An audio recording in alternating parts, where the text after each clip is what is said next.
Mikolo, solingi o s'abonner au Betika point. Kilongo TV. Kilongo TV.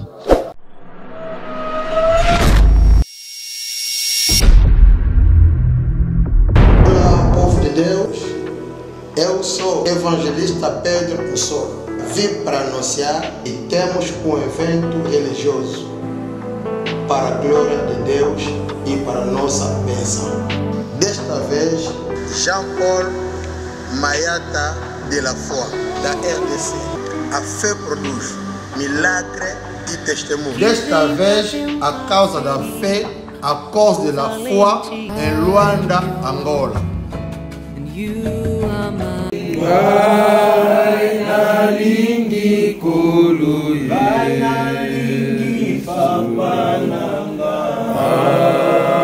Hallelujah na Yesu.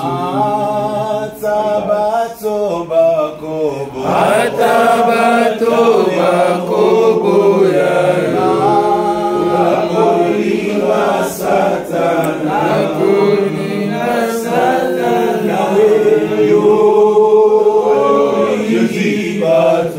yolingi bato nyonso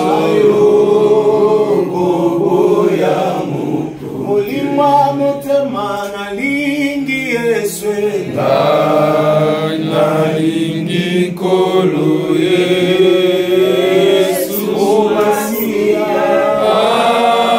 Alleluia na Yesu Alleluia na Yesu nalingi nkolo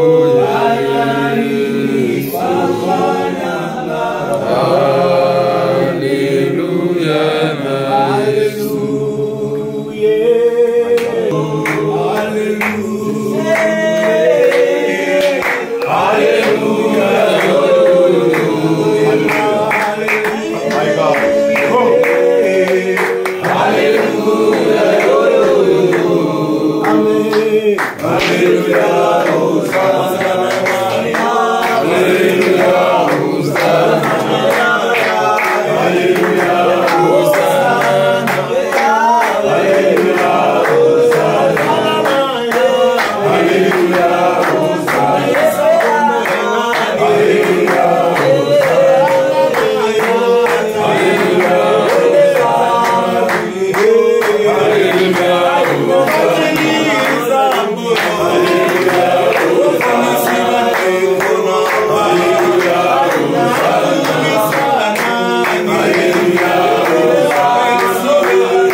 Seigneur, merci.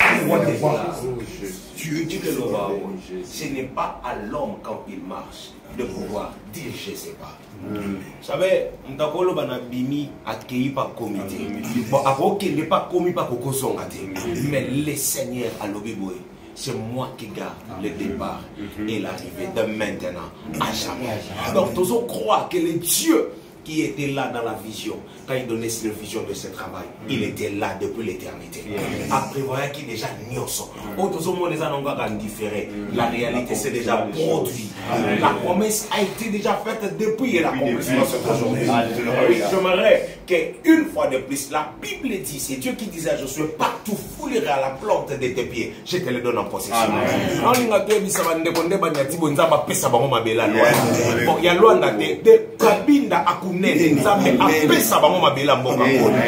Bien aimé, chaque homme qui connaît Dieu, qui sert Dieu, marche avec un esprit dominateur.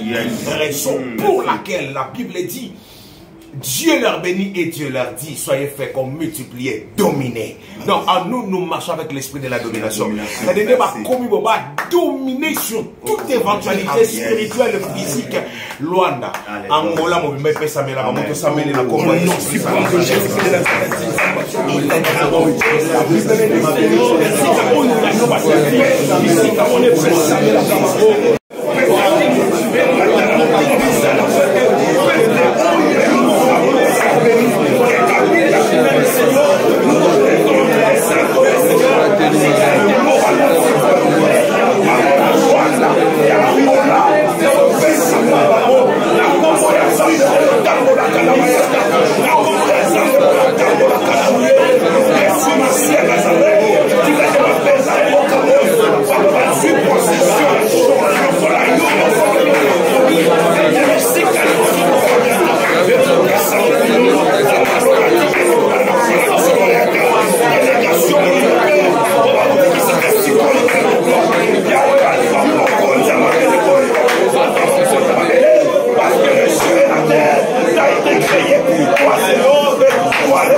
de notre Seigneur Jésus-Christ.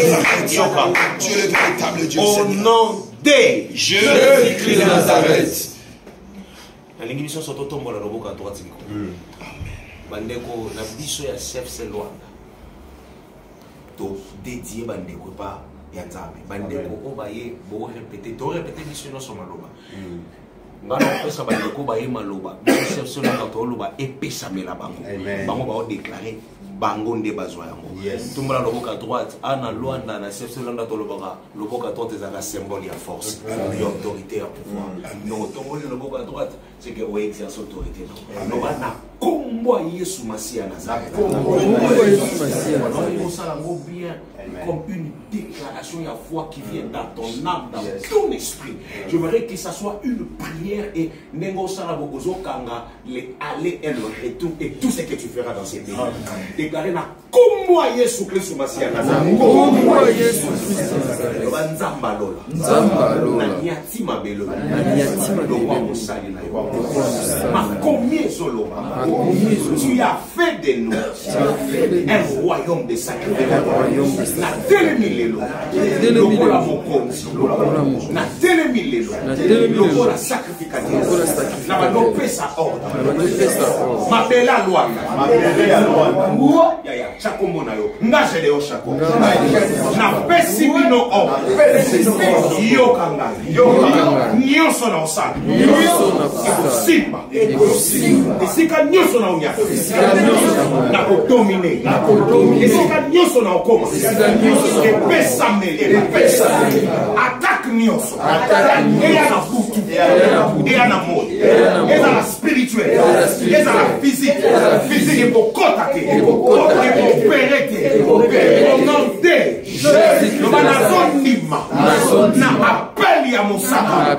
ya papa nanga Jean-Paul Mayaka nazondima na ministère na lokolo pesa ye bokonzi ya kodomine nazondima na appel ya papa nanga Pedro Luyenga nazondima lokolo pesa ye lotomo pesa ye autorité na l'autorité wala merci mon Dieu. Mon Dieu. Le ban a l'autorité.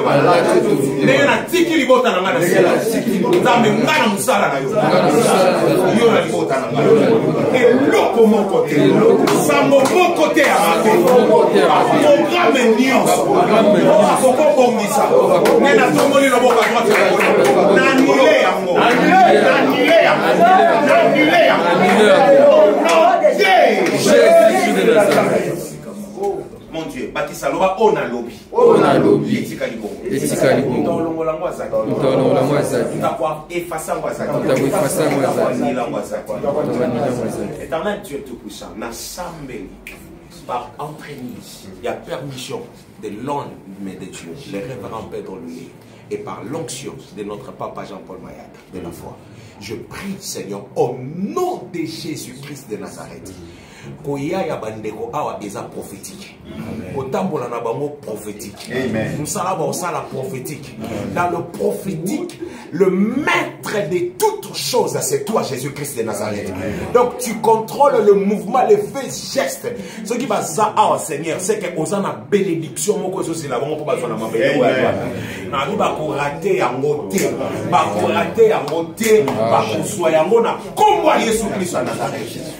Seigneur n'a pas mboli ces jours, n'a pas mboli l'activité, n'a pas mboli nyoso bosala.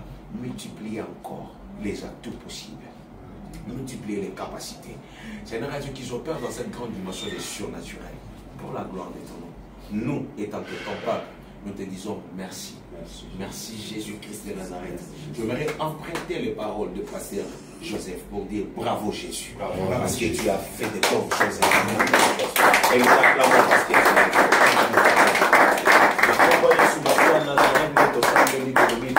Amen. Amen. Amen. Amen.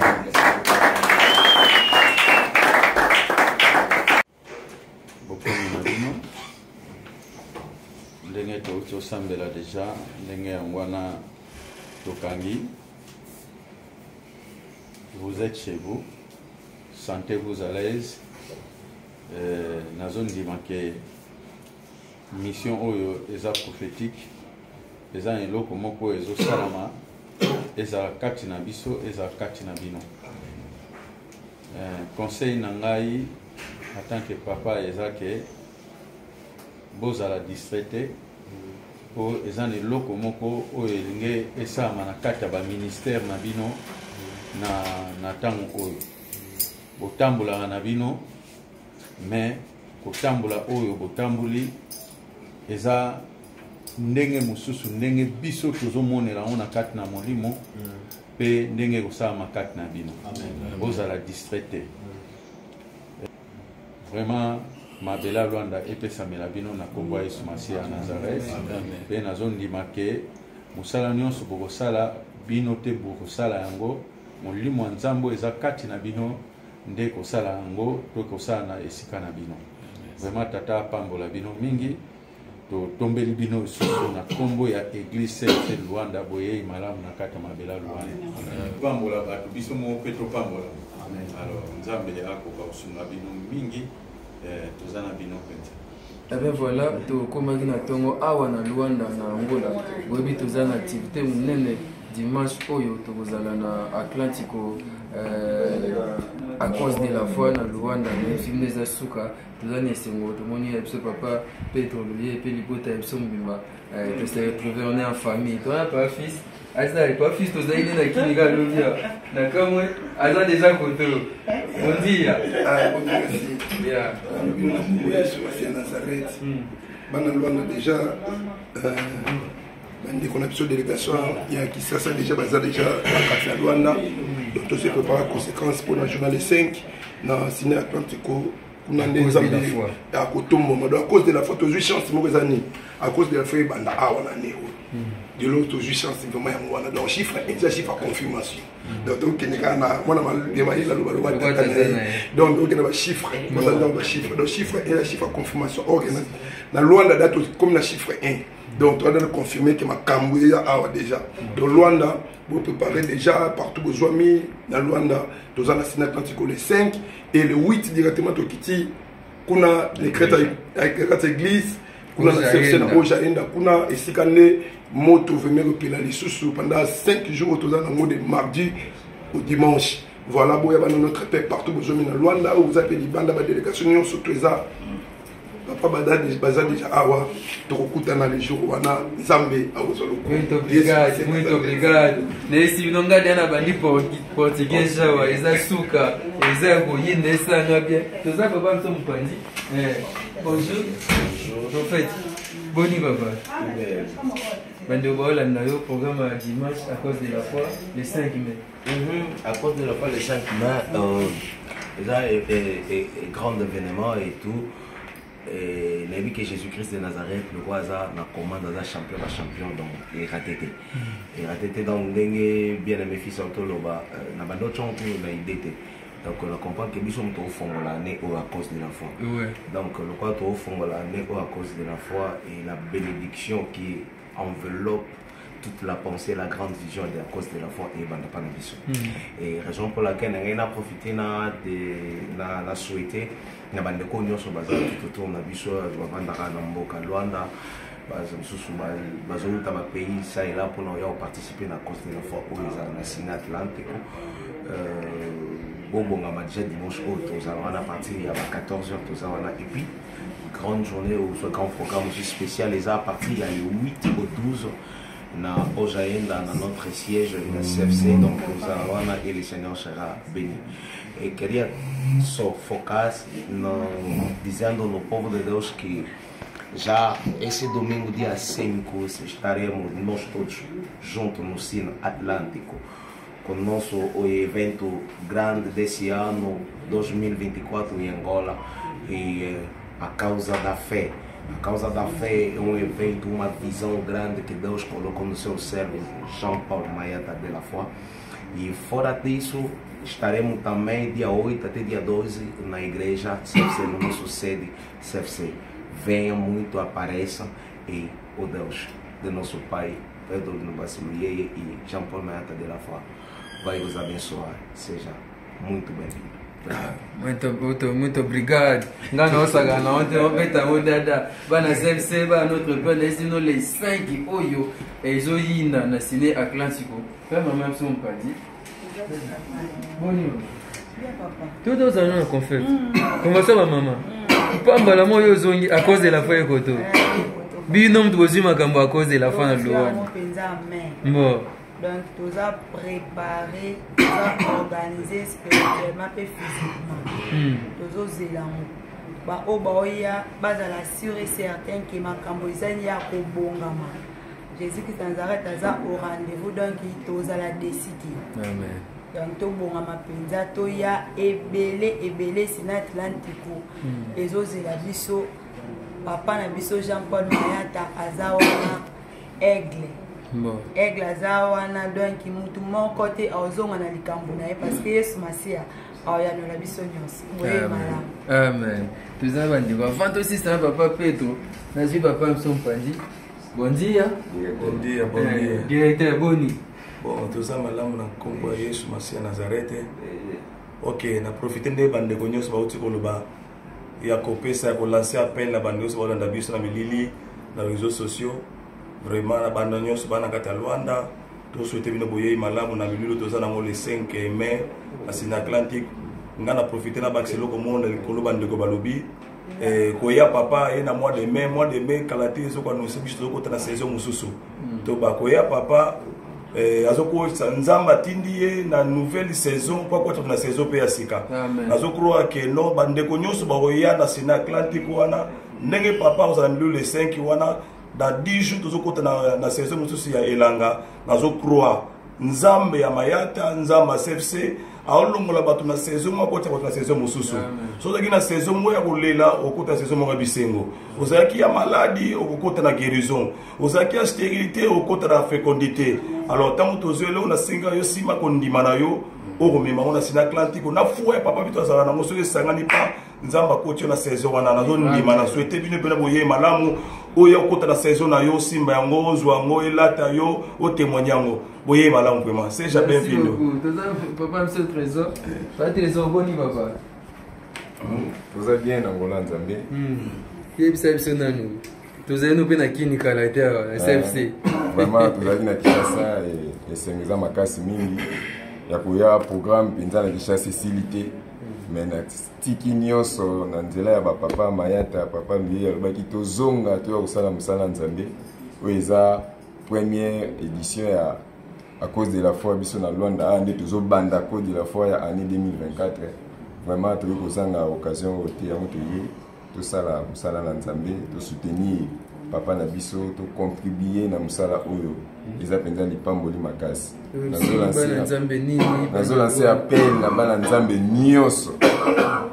nyonso oyo eza à cause de la foi donc okoki jamais koya na cause de la foi na badoute zwa déjà kondima na yo tia déjà na motema parce que eloko esalaka yo mona miracle ya nzambe eza kondima yaka na kondima na yo le 5 oyo eza déjà dimanche oyo le 5 oyo to dimanche donc ya lobby dimanche oyo à partir ya 14h na sina Atlantique yaka ana kondima na yo okomona miracle nzamba mayata oyo tosambelaka aza na bomoi aza nzambe moko oyo aza na bomoi yaka tokutana na nzambe ya solo pe ya bomoi tomona miracle na kondima nyonso esima nango na semaine prochaine tokutani na Ojayenda na siège ya église CFC Luanda à partir ya mardi ti dimanche tozana papa mayata wana ate ya biso sango malamu et amemela biso kondima lisusu ya makasi po miracle esalama na bavi na biso kanza malola apambola biso. Merci toi aussi sana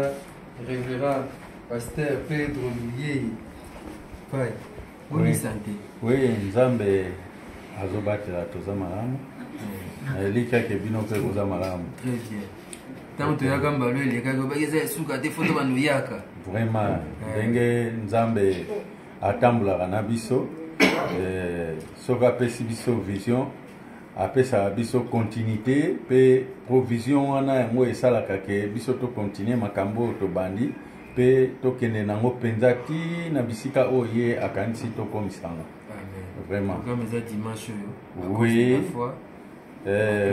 programme eza dimanche à cause de la foi na programme wa liboso tozoko entamé awa na Luanda eza na Cine Atlantique tozo profiter kopesa bato itinéraire to adresse ya Cine Atlantique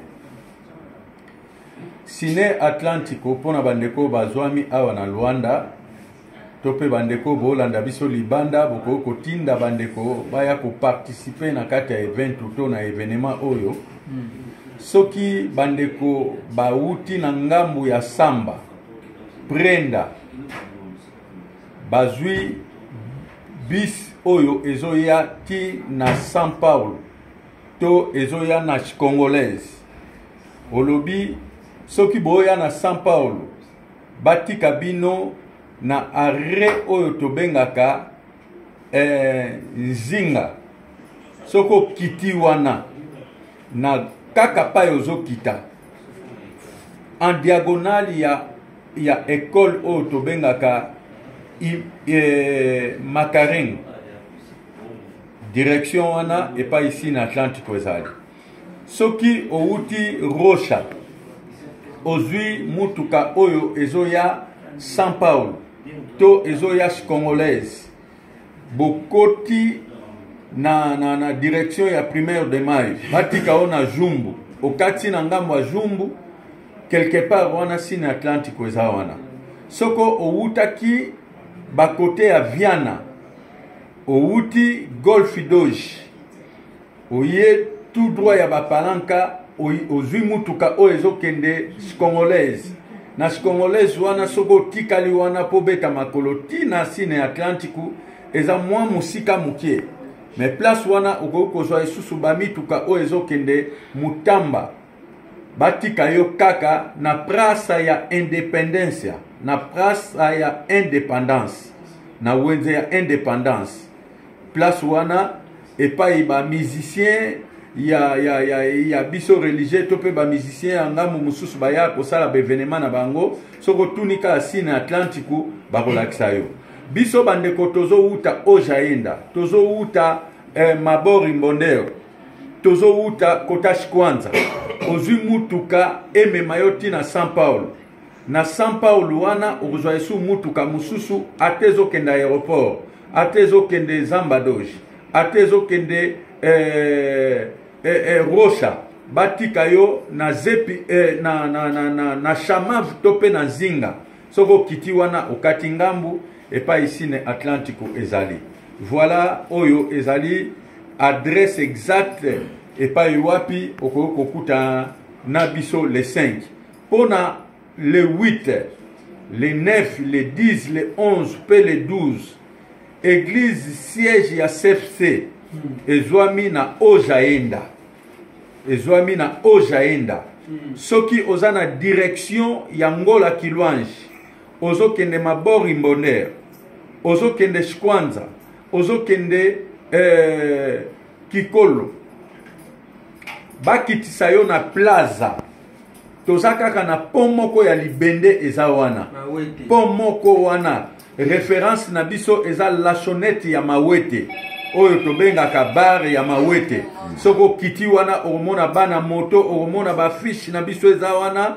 église a CFC na minute oyo eza kobunga te soko tuni mutu akolakisa yo 4e entrada na esquerda to na gauche ndengozo mata direction ya administration ndengozo kota kaka mukie église a CFC eza wana voilà soki okoki kobunga to pe okoki kobosana ba itinéraire biso tozo pesa biso okoki kobenga biso na 924 82 36 34 to okoki kobenga biso na 923 610 339 voilà nalingai na passé biso évangéliste Gédéon pour apesa biso explication na mukuse na portugais pour na bandeko oyo tangu mususu bo zana mwa kokoso ya ko yoka lokota ya lingala malamu ndeko na biso azopesa biso explication ya adresse ya Sine Atlantico na portugais pe adresse ya église na portugais. Merci beaucoup. Merci. Evangelista Gédéon. Muito obrigado. Endereço do Sino Atlântico, quem que sai a partir de Rocha, vindo do deputado David no São Paulo, vai pedir para te deixar na paragemzinha. A partir de lá, já você não vai se perder. O Sino Atlântico é mais próximo de lá. E só perguntar, vai chegar. Quem que sai do Golfo 2, Camama, que sai dessa viagem Palanca, Viana, descai até apanha táxi dos congolenses. Chega nos congolenses, ali você não pode andar a pé. Apanha mais novamente o táxi que te leva na Mutamba. E aí vai chegar, fala no cobrador para te deixar na Praça da Independência. Lá na Praça da Independência, só você perguntar aonde se localiza o Sino Atlântico, vão te orientar e você vai se dirigir até lá. Quem que sai no Mabor, Petrangol, Ojaenda, Cuca, você vai apanhar só São Paulo. De São Paulo, apanha táxi que te leva no Zamba, que seja Zamba 2, que seja aeroporto, que seja Rocha, Gamec. Você vai chegar até lá, fala só no cobrador para te deixar na Zinga, nessa paragem. Você só vai atravessar no outro lado e perguntando aonde se localiza o Sino Atlântico, vai encontrar. É fácil, é muito fácil, principalmente quando você chega já no 1º de maio, ali você pode ter a facilidade de perguntar. Seja muito, muito, muito bem-vindo. E dia 8, vamos se encontrar, principalmente no hoje ainda, quando você, aonde você for, você pega táxi, chega até na Cuca, apanha táxi que te leva, que seja as Kwanza, que te leva ou o Imbondeiro, que se leva Kikolo. Fala só no cobrador para te deixar na entrada do Mauete. Na entrada do Mauete ou na Plaza. Plaza você vai ver o bar do Mauete, você chega até naquela rua da administração do Ojaenda.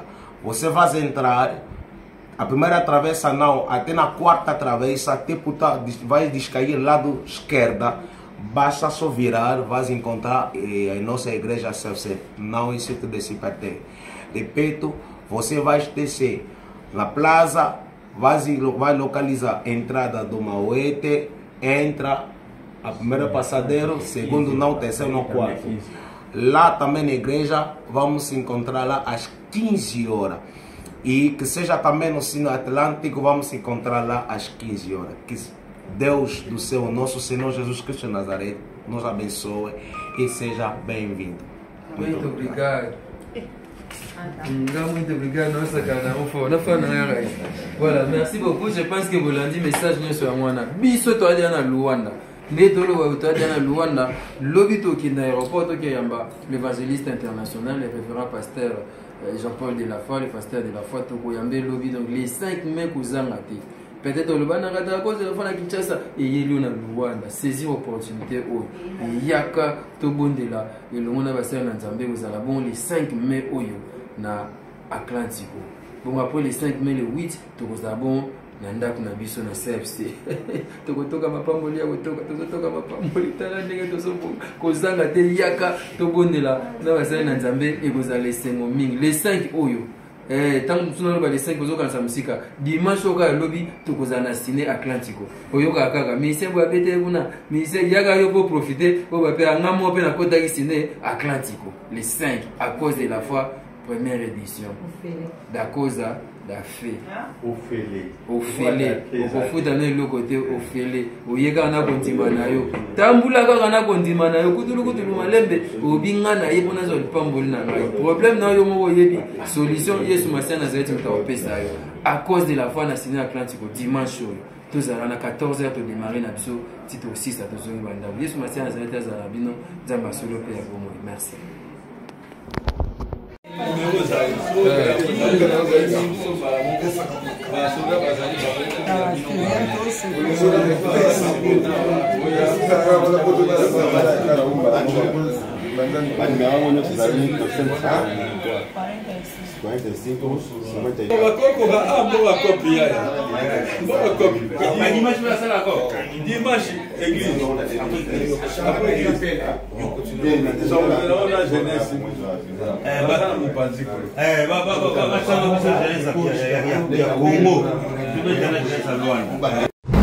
À cause de la foi, ezali événement munene oyo groupe théâtral Le Bon Samaritain ba organisaka chaque année awa to komi na 9e édition depuis première édition kino na 9e édition carton plein abetaka toujours ba plein pe ba famille mabota ezali kobika bato bazali ko ba solution yenani ezali évangéliste pasteur Jean-Paul Mayata o babengaka homme de la foi pasteur de la foi azali ko sala musala munene na évangile et sengeli boye ba ete mokolo ya le 20 kino le 21 juillet oyo na palais du peuple mubanga na événement oyo ezali ko sala ma 9e édition ya à cause de la foi ezali campagne d'évangélisation pour na ko gagner ba âme ba ya lisusu ebele et pa na Yesu Christ kasi sengeli ko ba ete cette fois-ci e ko sala na changute e ko sala bongo na palais du peuple pour ete ekoma événement planétaire a outé ko sala ngo déjà na Europe na États-Unis tous les 5 mai oyo kaka azali ko kena Luanda kuna pe événement munene ko salema toujours à cause de la foi avant aya ko quitter la biso awa na onction ya makasi na palais du peuple bolanda événement ngo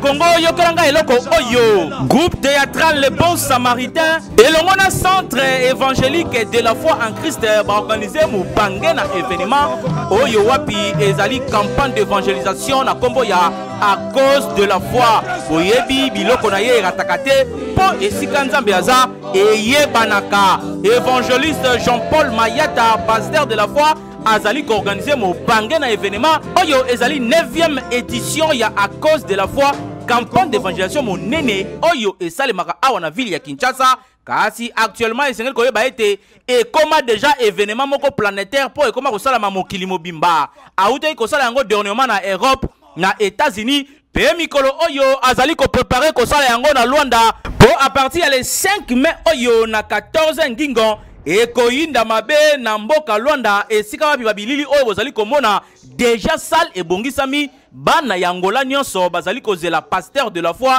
Jean-Paul Mayata pona koya kosala événement monene oyo ebengaka bana na nzambe baya ko adorer pe mingi na objectif kaka ya ko gagner ba âme pona Seigneur Jésus-Christ de Nazareth.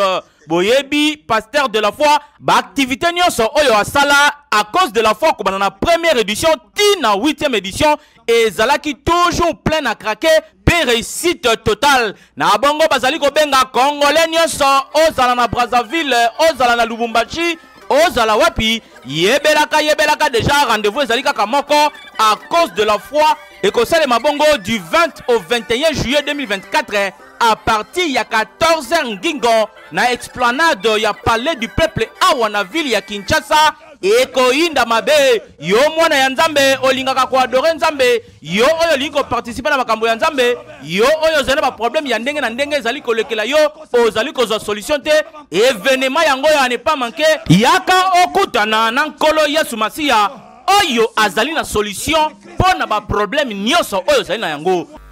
Totomboli drapeau ya mboka na biso tolingi mingi. Seigneur, je te dis ceci. Ce que ça message il y a tant de la fin. Tu que kokisama parce que tout ce que tu as dit tolinga te kokisama. Mais ce que ça basini ya tenté. Basini ya tant ya bitumbana ne kokite. To bondeli o tata. Sauver Congo. Sauver Congo. Sauver Congo. Sauver Congo, Seigneur, sauver Congo. Pesa makasi pe mayele na bakambi nyonso. Comme pouvoir ainsi qu'opposition. Sunga nzamba bomo, nous avons besoin de ton secours. Nous sommes des Congolais, to senga kiyote. Opona biso to zaba Congolais, Yahweh. Défends-nous. Là où tu es incapable, Seigneur. Salisa biso. C'est toi qui es le secours qui ne manque jamais dans la détresse. Nous avons besoin de toi. Soko salita ozangate ko pambola yo. Sunga Congo. Tondimi Yahweh. Peto pesio merci. Tondimi ozomona biso. Ozomona ba Congolais ya partout. Na diaspora bisika nyonso bazolela d'une manière ou d'une autre. Koloba tata bikisa Congo. Mona Congo. Sopa mawana yo na Congo. Sopa bolingo na yo na Congo. Pe sopa bomoko kati na Congo. Kolo moko na moko tapenda na pona ekolo na ye. Nous sommes tous des Congolais. Nous avons besoin de cet amour. Seigneur, toi na posa ya souci, ya moko pa ya mususu. Ba kondi souci pour na peuple. En fait que peuple a na souci.